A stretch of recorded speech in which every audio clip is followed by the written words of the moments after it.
On a day like thousands of others, Diana, Princess of Wales, came out of her palace to see and be seen. It was a ritual, a formula, an unchanging routine, and what made it so special was her sense of style and fashion, her warmth and kindness.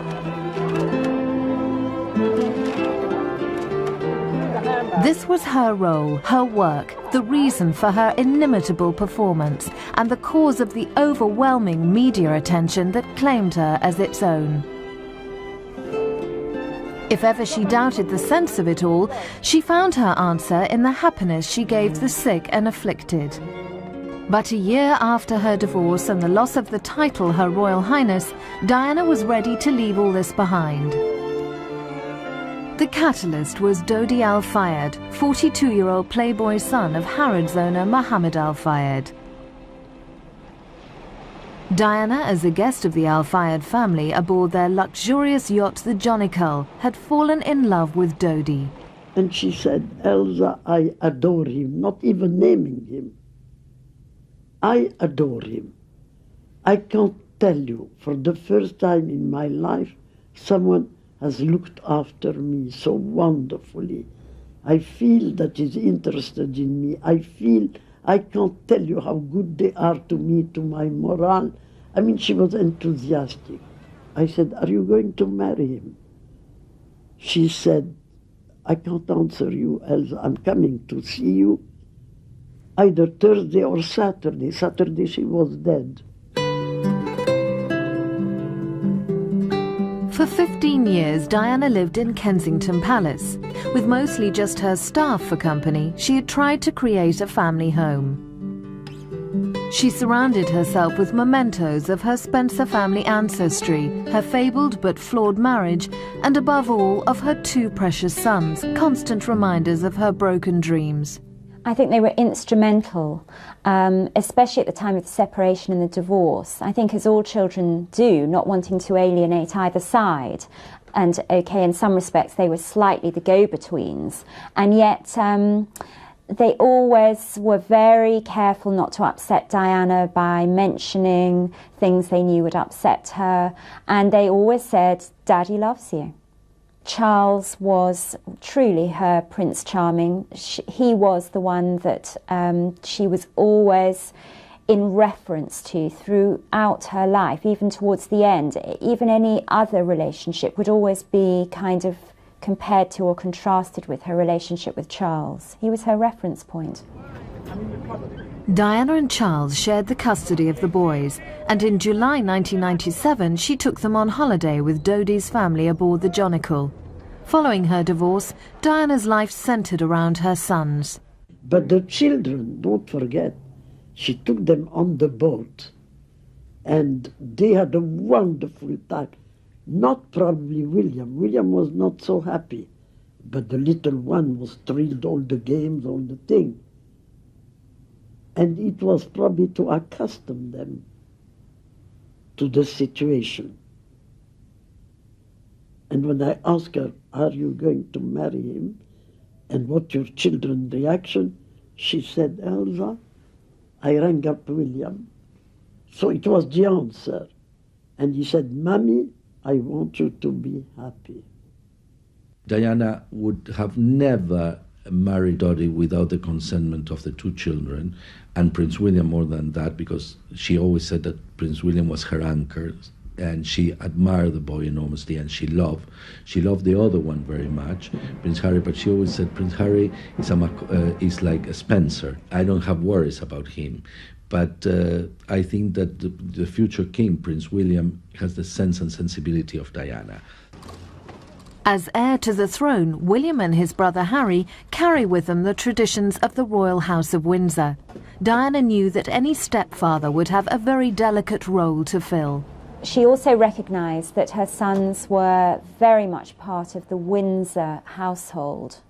I'm sure she wouldn't have married somebody that they absolutely detested, but I think she would have done her best to sort of bridge any gaps. And she had already mentioned to me that she thought the Al Fayed family provided rather a nice context for William and Harry, that there was this sense of family and a sense of warmth, and that Mohammed Al Fayed was quite fatherly towards them.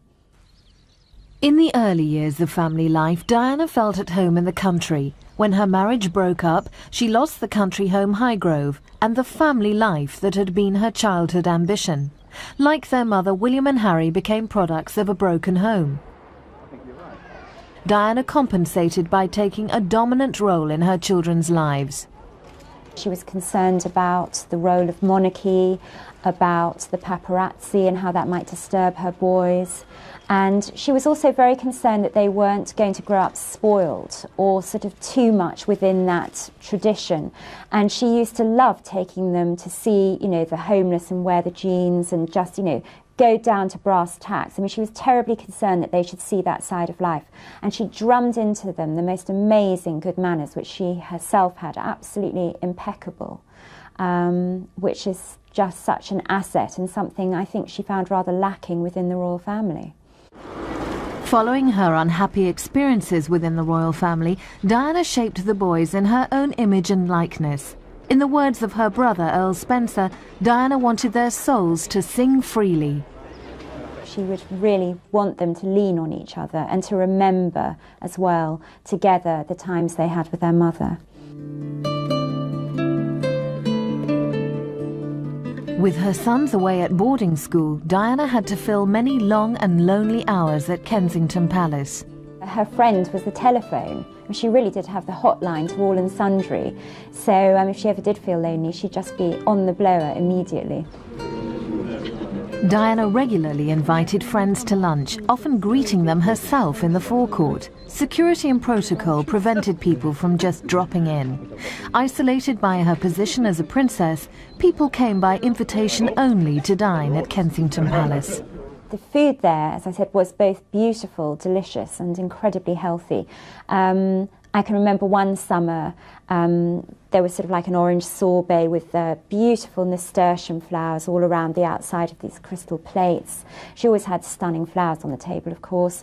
And the food, lots of soufflés, cheese soufflés, spinach soufflés, chocolate soufflés, sometimes very naughty ones. But mainly, it was sort of elegant food that she liked. I remember also once asking her if she could choose a single item, if she sort of was locked away or sort of cast aside on a desert island, what would she take with her? And she said, oh, my juicer, she said immediately. And I thought, what a strange thing to say. And then she went into the whole business of, you know, look at this, you know, we can have 20 cucumbers blended down into this thing and it's fantastic for your skin. And her skin was absolutely terrific. So it obviously worked, but that's the thing she swore by.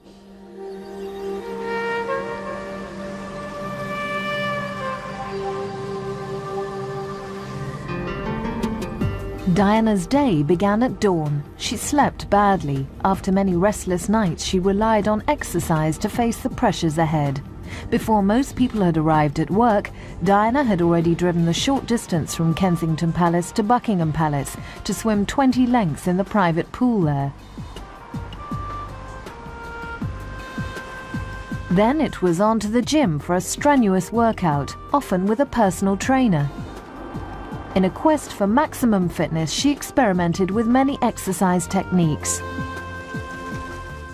Health was something which fascinated her all her life. She adored swimming. She was a real fish. And she said that really relaxed her. She was an absolute fiend for the gym, but she said that gave her energy. To begin with, also, she played a lot of tennis, which she said got rid of her anger when she was feeling very frustrated. So she recognised that exercise was terribly important for sort of releasing her feelings in a way. Those feelings arose from the broken promises and the betrayal of her youth. At 19, as Lady Diana Spencer, she had no idea of the way ahead. Marriage to Prince Charles was the culmination of her teenage dreams. She was to be the Princess of Wales and future Queen of England. Well, the day after the princess's engagement was announced, her mother, Mrs. Shankier, brought her into our shop, and there was a great deal of excitement, and her mother wanted to help her choose her trousseau. So we showed her our new spring collection, which she was very excited about, and she asked us to also design for her some very specific things. And the first outfit she chose from us was in fact a navy blue sailor suit, which then appeared on the official first picture together with the Queen and Prince Charles. She had been previously photographed just with Prince Charles on his own announcing the engagement, but this was the first official picture with the Queen. There was a tremendous change in the way the princess dressed over the years. Initially, when she first became known to the general public, she hadn't learnt what photographed well, how things reacted sitting in a car, standing, windy days. All those things have to be taken into consideration when you make clothes for a member of the royal family. She was quick to learn. She made a lot of mistakes in the beginning, but she grew up fast. Once she learnt the basic rules of royal dressing, she made them her own, and she learnt to use the styles that were current in fashion in absolutely the right way. From the start, Diana's face became instantly recognizable. Her youthful good looks were seized upon by the professionals for magazines and souvenirs. The photographers and makeup artists recognized her potential as a great beauty. Well, the first thing that struck me was the colour of her eyes. They were such a beautiful blue, so clear. But I thought I couldn't find a colour that would complement the eyes. So what I did was I used a contrasting colour. I did a brown, basically a brown eye makeup, which brought out the blue of the eyes. To really emphasize them, I was to use a coloured pencil, a blue pencil, to match the colour of her eyes along the bottom rim, above the bottom lashes, which just emphasized the whites and brought out the blue of her eyes. I use navy blue mascara because I find it's very flattering on people with blue eyes, and it doesn't look as hard as black, especially in a photograph. I wanted to get this blue across, you see, so I sort of had this haze of blue, which I achieved with the navy blue mascara. And then using a darker blusher under the cheekbones to push them in, sort of following the shape. Basically, if you smile, you lift up the cheek pads and you leave that colour, leave that area alone, and you apply the blusher underneath, and that sinks in that area there. We had a hairdresser on the shoot, but he didn't have to do very much to it, apart from just run his fingers through the fringe to lift it off the eyes, so I could get to the eyes to make them up. Blue became her favourite colour in clothes and jewels. Garrard, the Crown Jewellers, was asked to create Diana's engagement ring. They prepared a selection of magnificent gems for the young bride to choose from.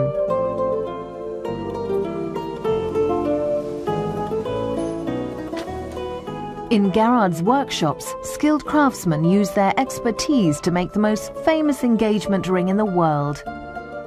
I think it was a very romantic gesture for Charles and Diana to choose that huge sapphire and diamond cluster, which of course suited her fantastically well because of her wonderful blue eyes, and the size, I think, was just right. It was also a very traditional ring. I mean, the sapphire and diamond cluster is the most popular combination, or it was the most popular combination at the time in the 80s. And it helped her make her mark as a princess, as a very bejeweled and beautiful princess.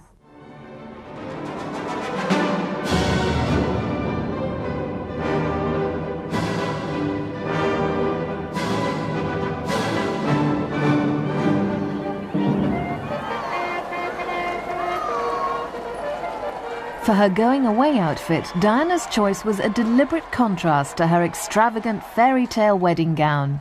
One of the things she particularly wanted to have was an outfit that actually had a straight skirt. She felt that was very grown-up, very sophisticated. She was very specific about the colour. She loved a corally shade, and she asked us to design an outfit that had a little jacket. So in fact it was a dress and a jacket. And she was worried about what kind of a day the wedding would be. So we designed, in fact, two jackets, one with a short sleeve and one with a long sleeve. And as it happened, the day of the wedding was a gloriously sunny day, and she wore the short sleeve jacket.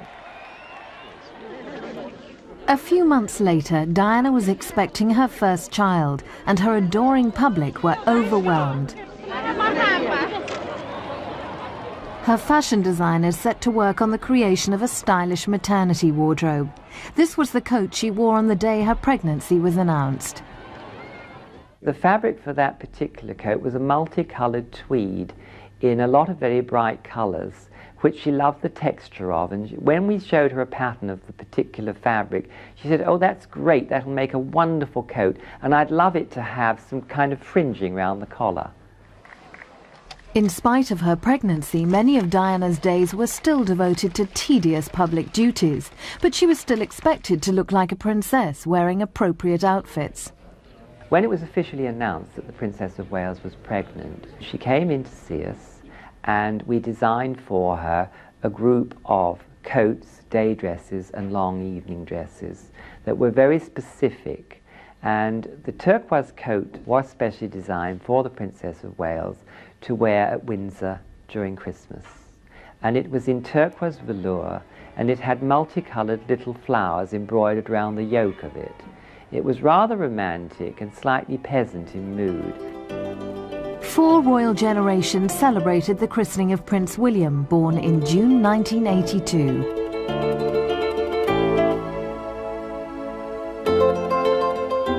Princess of Wales asked us to design an outfit for the christening of Prince William.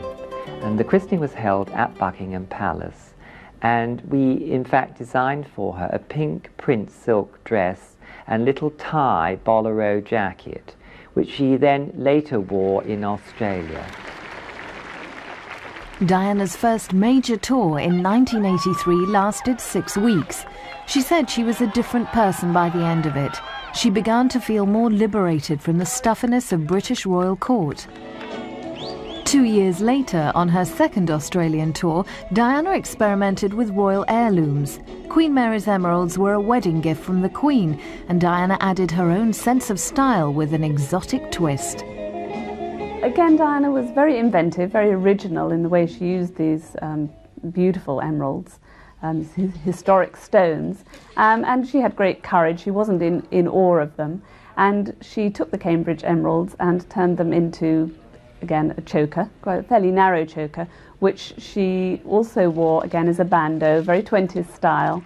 It was a very young and exciting look, and she wore the bandeau round her head during the tour of Australia when she took to the floor, swept off by Prince Charles. And again, it's a very memorable image of the young Princess of Wales.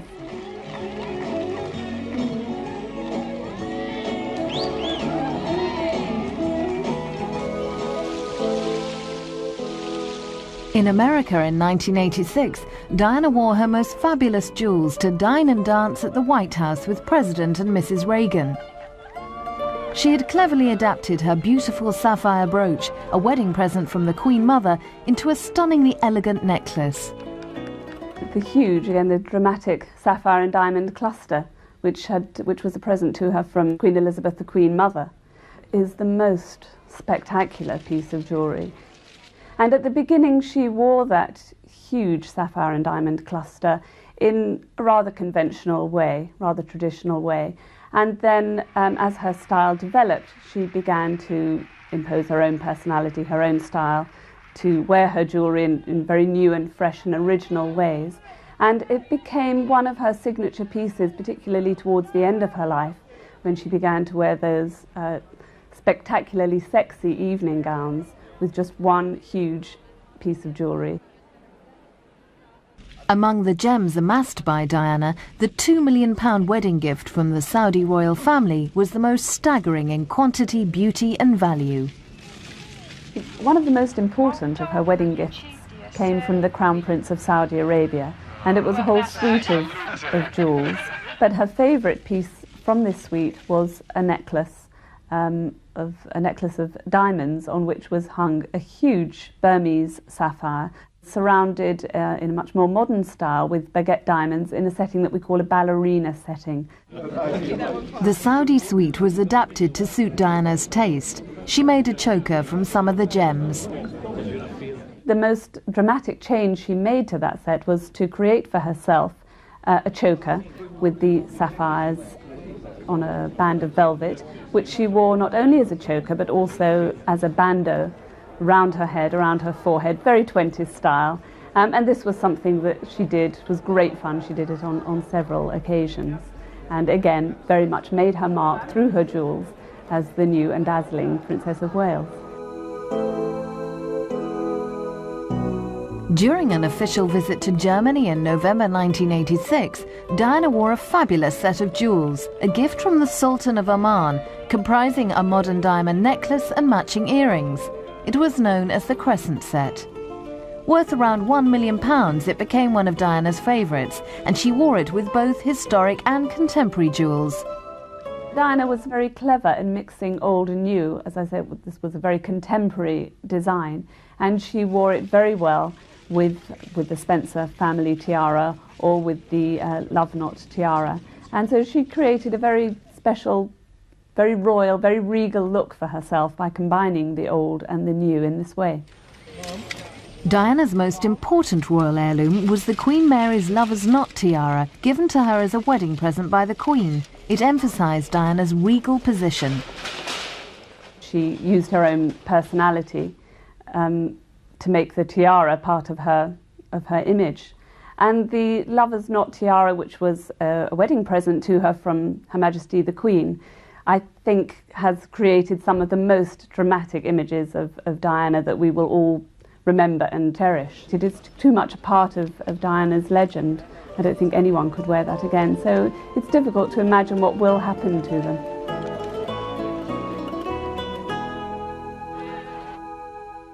She loved to surprise, so she loved that element of wearing something that took all the press and the media by surprise. And she loved clothes that looked sexy on her. I think she was able to wear very stylish things when the occasion was right.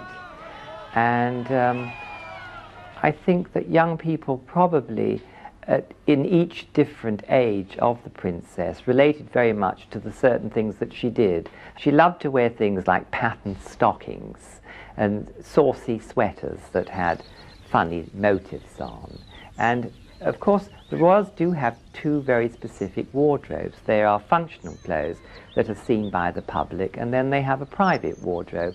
And in her so-called private life, which wasn't very private as far as the media was concerned, she enjoyed wearing very casual, fun fashion clothes that made up the wardrobe of any young girl of her generation.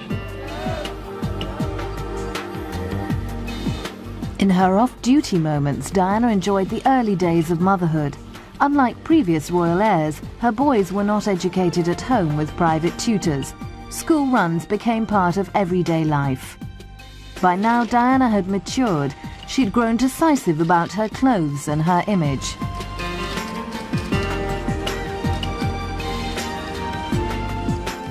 She liked to put the dress on, look at herself in it, and that was it. She never fiddled, she never changed things. She left it entirely up to you. She was very professional in the fact that she would listen to what you said and go along with it. She could wear almost any colour, and the spectrum was enormous. She looked very good in pastel colours, and she could wear strong colours extremely well. For Sandringham at Christmas, the princess wore a coat dress in purple tweed with a white and purple striped collar. Princess loved blue, but she loved red, and in fact she loved colour. And she had a very wide spectrum of colours that suited her, which not a lot of women do have, because she had fair hair, but skin that really reflected most colours. She looked wonderful in colour. Diana was very interested in colours, and she went through a long period where she felt only comfortable wearing black. And she would say to me, I just can't really wear any other colour at the moment. It's just an introverted colour. She'd kind of gone into herself, she'd withdrawn from public life, and I think she felt very sort of contained in black. And then we saw her later on towards the end of her life just blossoming in these incredibly vibrant colours. The last time I saw her, which was on July the 30th, I had lunch with her, and she was wearing the most stunning Versace tulip-necked dress in sort of shocking pink, and she just looked fantastic. So she was very colourful towards the end of her life. Diana displayed her most adventurous styles and daring clothes during her regular visits to America. In the early days, it was her hairstyles that really caught the attention of the fashion editors. Generally, women grow into their hair. I mean, I think during the sort of 18, 19, 20 age group, you're finding out what your hair does and doesn't do. And most of us were allowed the 20s to experiment, but the princess was not allowed that because obviously the media attention was so huge. So I suppose she very sensibly got herself organised with hairdressers who could deal with the way she wanted it. But that is what happened to her hair, as far as I can see, is it's all to do with relation to the neck. And as she became more aware that she could expose her neck, so the hair started to come up and get shorter and shorter and shorter. And as her confidence grew, she was able to deal with much shorter hair. And the princess very soon came round to thinking, well, you know, maybe I've got this nice thing here in the jawline and the chokers and the bit, and if I goes up, up, up. Diana quickly learned that carefully chosen accessories added a crucial finishing touch that could make or break an outfit. In the 1980s, Diana had more than 75 hats in her wardrobe. I think in the early stages she wore them in the way English women wear hats to weddings, plonked on the head with the veil pulled over, or the fluff, the feather. And she, in very, very, very fast, we found her wearing them where they should be worn, which is across here. I mean, despite the fact that the photographers probably couldn't get into the eyes or couldn't see anything, but she really, almost immediately, maybe 2 years into being the Princess of Wales and having to wear that hat, she suddenly realised she had to wear them the way they should be worn. Because she has great shoulders and terrific posture, she looks marvellous with those, you know, very broad hats. And once you wear those hats, you actually begin to like wearing them. With her natural elegance and grace, Diana grew to enjoy wearing wide-brimmed hats, complementing her formal outfits. Generations of royal ladies have loved pearls. They bring light to the face and a touch of glamour to any outfit. Diana added costume jewellery as well as real pearls to her collection. I think it's hard to talk about Diana's jewels or any Princess of Wales jewels without talking about pearls. She wasn't frightened by the heritage of pearls in royal jewels. She wasn't frightened by protocol to experiment with wearing pearls in different ways. But they're so bound up with the legend of royalty, and particularly with the Princess of Wales, that again they became part of her. They became her trademark in the 1980s. And there's one memorable occasion when, again, Diana, using her famous wit and her great sense of humour, which we know about, she wore a long rope of beautiful, sumptuous pearls, just knotted very casually down the back of a dress with a V. Diana looked to an earlier Princess of Wales for inspiration, Princess Alexandra, wife of King Edward VII. She was paying a very pretty compliment to the former Princess of Wales, to Princess Alexandra, who had actually been a fashion leader in much the same way as Diana was to become. Alexandra had made the choker very much her own, and I think it was very witty and very charming of Diana to choose the Edwardian choker, or Queen Alexandra's choker, and again it was a phenomenal success. I mean, it launched 1 million chokers and everyone started wearing Edwardian chokers, and that was really the start of her huge fashion and jewellery influence.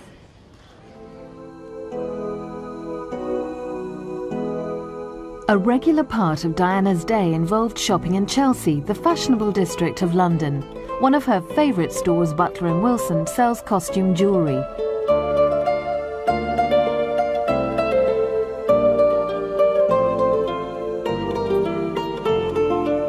Diana mingled easily with other shoppers who were unaware that a princess was shopping next to them.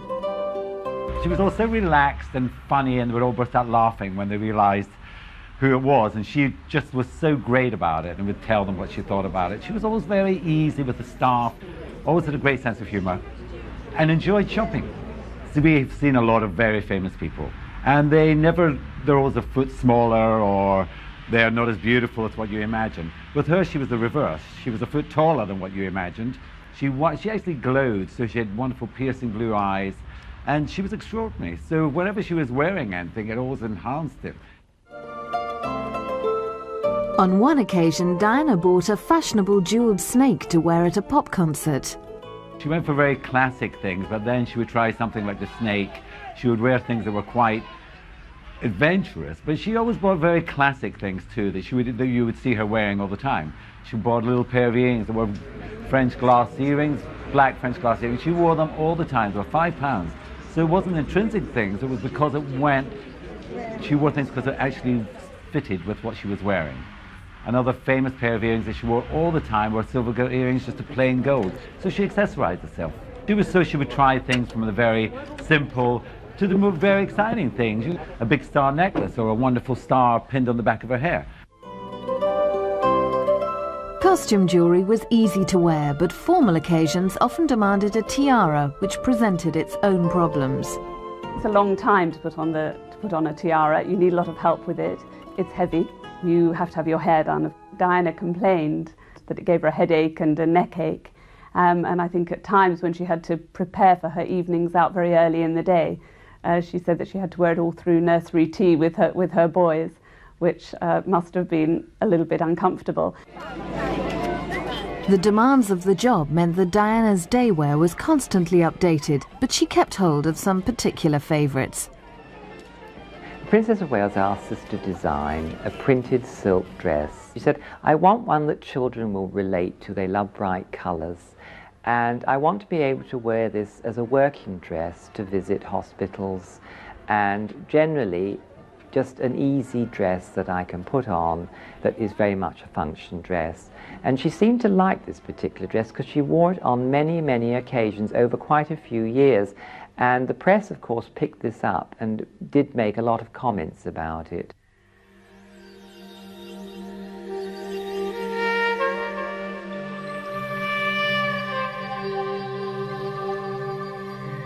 Over the years, Diana evolved beyond the decorative princess of her youth into a mature woman concerned with more serious, caring issues. She devoted much of her time to the problems of sick and handicapped children, who always responded to her tender touch.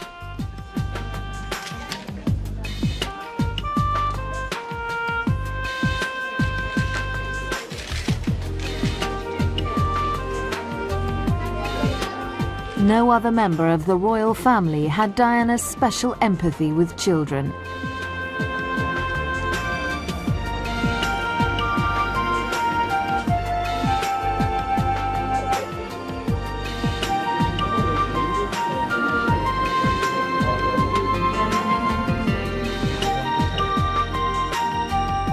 Friends recall her ability to relate to children and her caring side. I think she had a touch for that. She had a touch for children from day one. She had a knack of how to treat children. I think that she always had a tendency for love, as I said, and people in need. Obviously, the disaster, if we can call, of her marriage helped her to accentuate the work in charity, because the emptiness she finds at home, the fulfillment she finds towards the people. In August 1982, Diana attended the wedding of her good friend and former flatmate, Carolyn Pride, to William Bartholomew. She kept strong links with old friends who knew her as Lady Diana Spencer in the days before her extraordinary and troubled life as the Princess of Wales. These friends knew a side of Diana that the public did not see. She felt she wanted to go and visit some of the down and outs under the arches at Charing Cross, and it wasn't picked up by the press because it was the sort of thing that she didn't want publicity for. She didn't think that they would want her there if they knew she was coming, and she felt very much she wanted to put herself over in her own right, and that's why she went. And as far as I know, the press never picked it up. How will Diana's friends and former flatmates remember her? I remember her, firstly, as a friend, and then I'll remember her as a princess, as we all will. I would also remember her as a very loyal, mature, steadfast, strong person. She had the most incredible level of compassion. And she was not afraid of illness or sickness or death.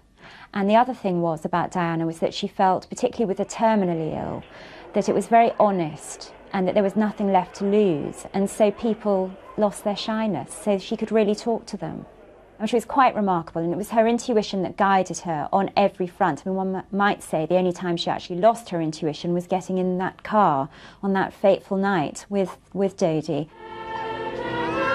One of Diana's closest friends was Rosa Monckton. In December 1993, Rosa asked Diana to turn on the Christmas lights in London's Bond Street, where she runs the famous jewellery shop Tiffany.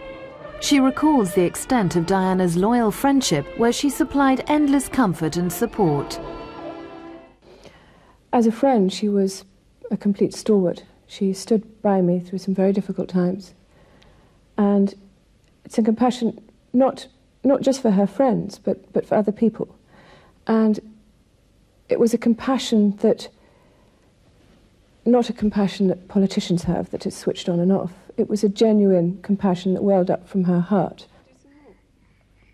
Diana was godmother to Rosa's daughter, Domenica, born with Down syndrome. Rosa remembers Diana's kindness.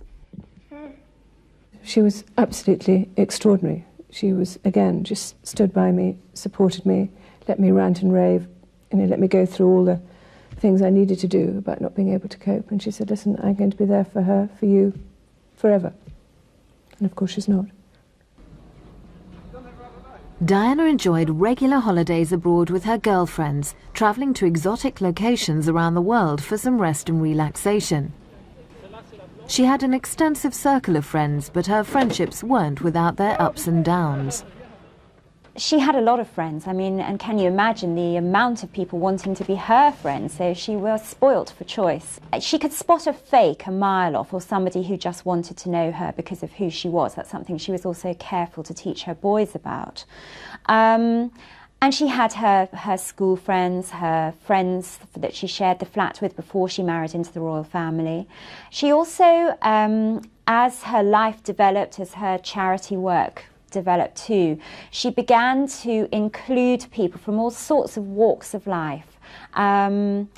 And she had a tremendous gift for friendship as well. She could strike this rapport with somebody, and then she would follow it through. You know, she would make sure that she called the person. She had a lot of energy. She was dynamic in terms of friendship. She wouldn't wait for someone to get in touch with her. She would make all the running, and she would make all the overtures. She was a very good friend in that respect. But she did also fall out with people, a lot of people. And when she felt that she'd outgrown them, that was that. When you used to say to Diana, Diana, I'm sorry, I've seen this and this and this. It happened this to me very recently. And I think you're making a mistake towards having a friendship with this person. And if she didn't like it, she would not call you for 2 or 3 weeks. And then you have a call from her, one invitation, or why she was through a third person said, why Roberto has not come to this dinner party or this do, and the person would say, because he's offended with you. And then she would come back to you. She was not, people say because she was not stable. It's not that. It's because she wanted to know as many interesting people as she could. That's the reason she became the queen of popularity. And also, she would become annoyed when she knew you were right, but she didn't want to listen to you. She was a very stubborn lady. Diana's stubbornness led her to ignore the warning signs of her own obsession with bodily perfection. She identified with ballet dancers and actively supported the London City Ballet. Diana suffered from the eating disorder bulimia nervosa, but kept her condition a secret. Well, when she went to see Susie Orbach, the psychotherapist who specialises in eating disorders, she really began to get to grips with the psychological mechanism behind the bulimia.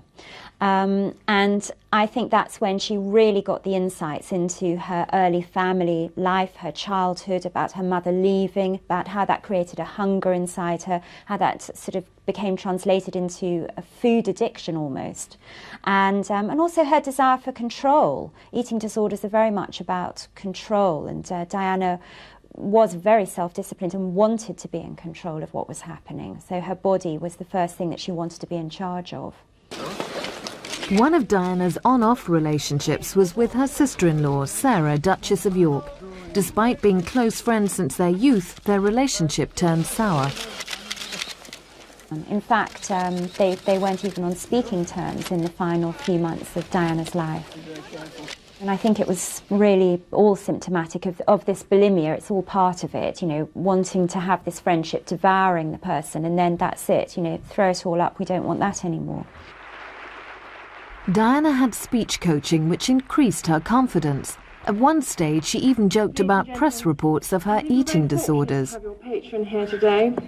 I'm supposed to have my head down the loo for most of the day. I'm supposed to be dragged off in a minute with men in white coats. So if it's all right with you, I thought I might postpone my nervous breakdown to a more appropriate moment. To conquer her bulimia and depression, Diana treated her body with a variety of unconventional and alternative therapies. Well, Diana had an incredibly curious mind about all sorts of alternative remedies. There was virtually nothing that she wouldn't try. I think actually some of the therapists were sort of horrified because they would think that only their regime should be taken in isolation, and a lot of these therapies actually contradicted each other, so it created a bit of a chaos actually in Diana's body, to tell you the truth. She had fads as well, but certainly things like acupuncture were terribly important to her throughout her life, and this also has a spiritual dimension. She even took her boys to see her acupuncturist, and she used acupuncture for insomnia. Free from the constraints of royal family life, Diana relied on an inner circle of trustworthy friends to organise her social activities. During a private visit to Rome in 1996, the Italian press swooped on their guest. Following her elder sister Sarah, Diana ran the gauntlet, closely shadowed by her friend Roberto Deverick.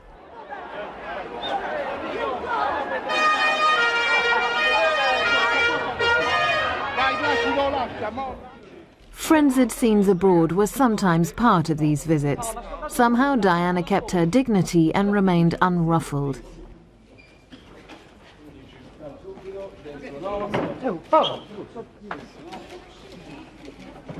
This trip to Rome was organised by Roberto Deverick. He recalls that memorable night.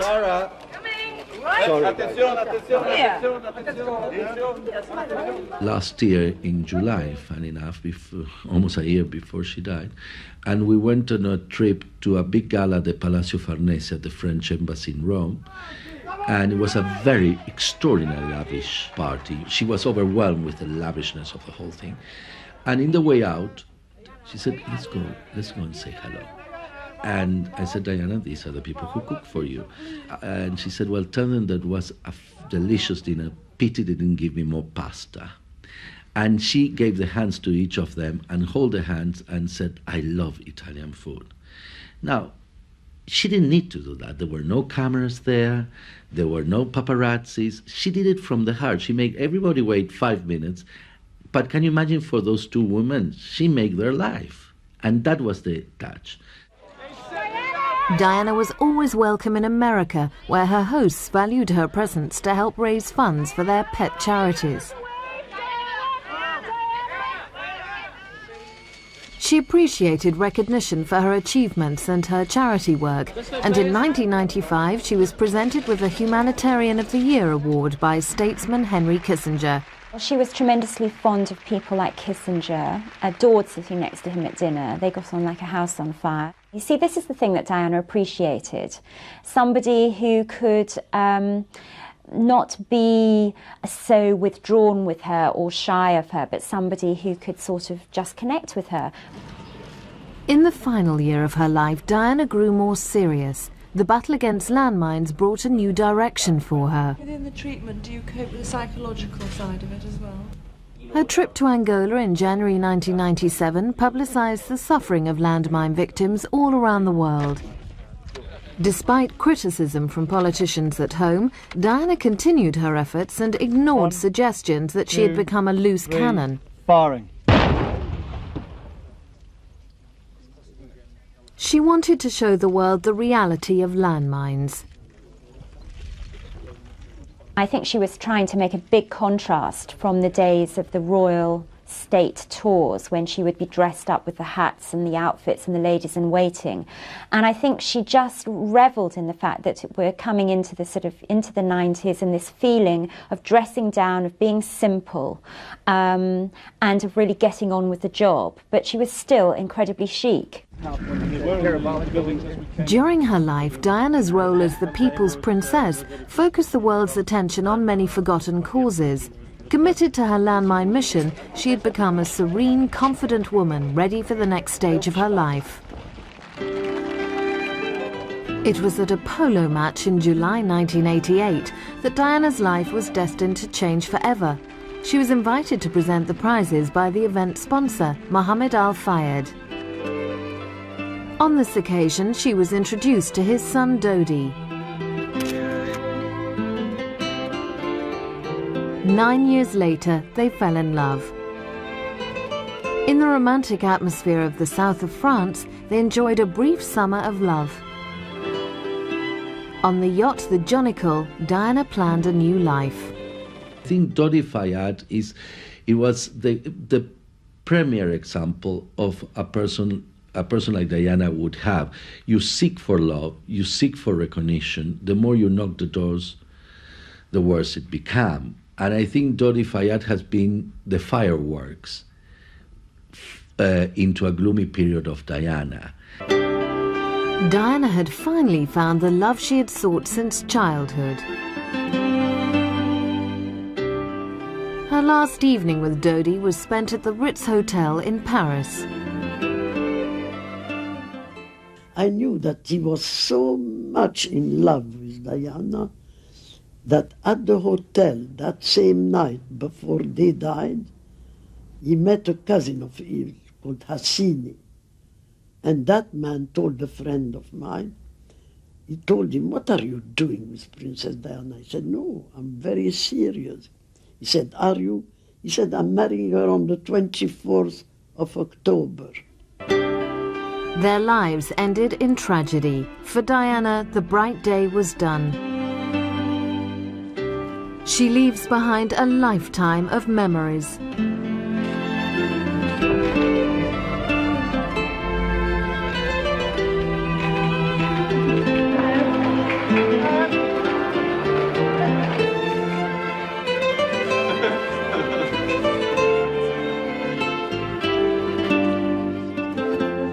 Night had fallen forever on the world's most adored princess. An unforgettable chapter in British history had tragically come to an end. What would Diana have made of the unforgettable scenes at her funeral? I think she would have been so touched. I'm sure that those would have been the words she would use. Completely overwhelmed by the level, because she never believed that people loved her. She was, the Queen of Hearts, and yet love was something that she was in search of. She never really realised the extent to which people loved her.